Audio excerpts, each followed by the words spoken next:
Praise the Lord, saints of FPC. I give honor to you and to your pastor and your bishop's family. I want to bring to you a very quick devotion, something to, at the very least, entice you to more study. But I want to talk to you briefly on conquering the space in the middle. There was a French anthropologist, Arnold van Gennep. He, in his studies of society and human civilization, came to find that every major society or human civilization went through or all had in common rites of passage. So you have birthdays and graduations and Jewish bar and bat mitzvahs.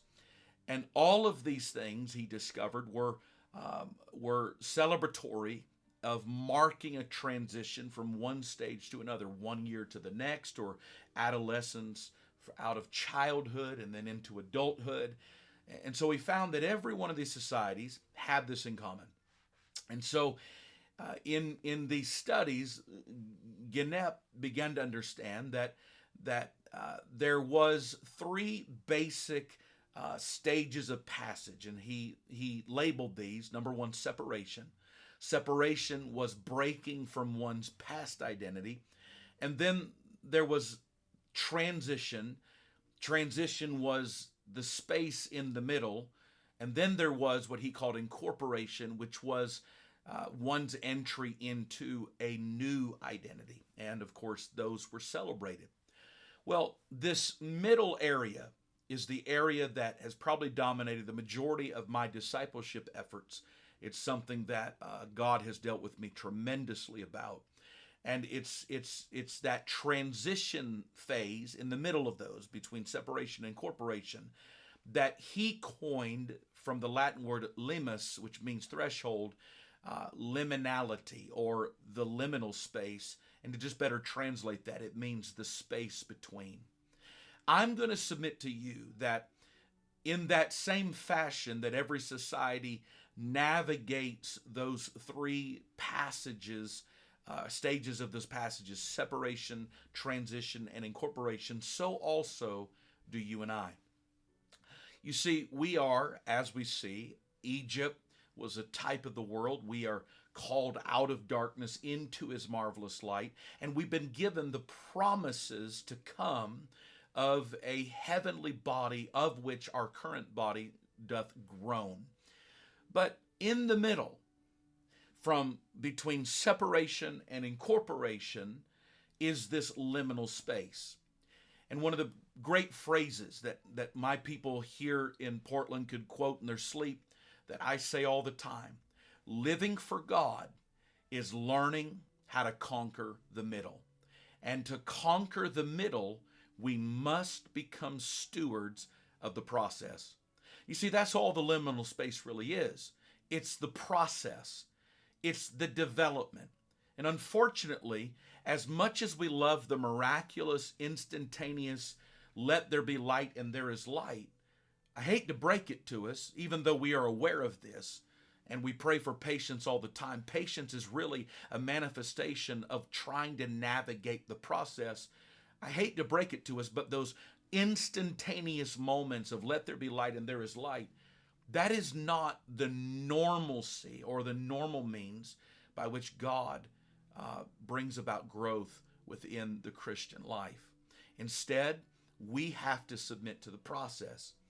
We come out of the world just like Israel did, and we come out of there and we separate from the identity of being a slave.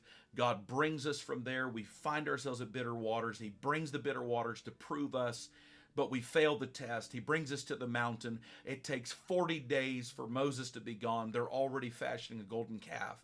And by the time they get to the promised land, they come back with an evil report because they're afraid of the giants, and they say, we were as grasshoppers in their sight. Let me make this very clear.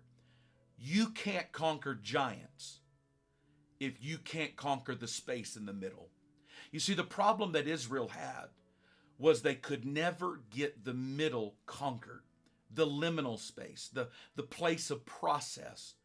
It's like you want to go from Egypt to the promise, but you fail to understand that the middle, Sinai, that place of development and growth, is the place to where the formative stages of their life occur. And so, as a church planner, I have had to become a steward of the process. I can't frustrate the process, because if we resist the process, we will always frustrate the progress. And so, again, look at how animal kingdom, when an animal's born, they're quickly on their feet, they're wobbly legs, they're soon leaping and moving, because they require to survive. They require independence at a level that does not occur in the human genome. When babies are born in the world, a baby becomes dependent upon a mother and father for many, many years. Think about it. We are held to process.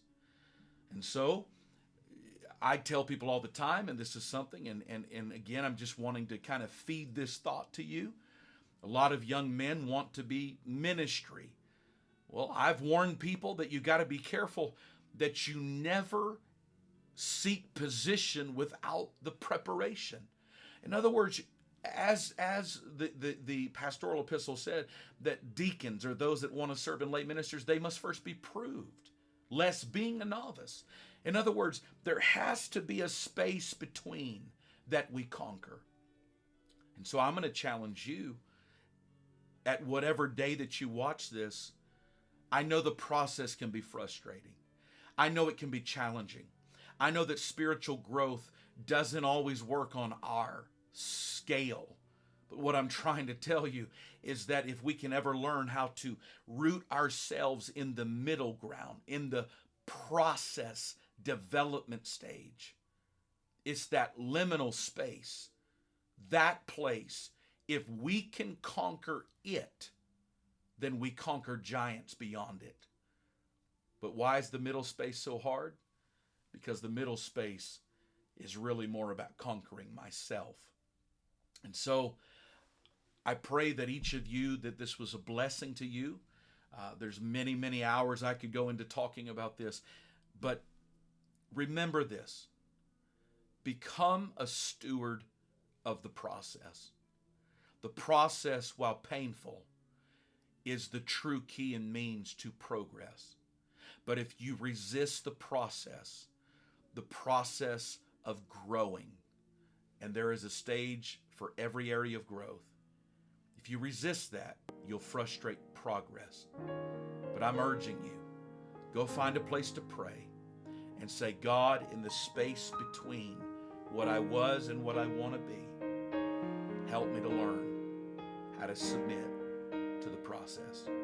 Your pastor, your church will be your greatest friends to you in the space between. God bless you, and have a great, great week.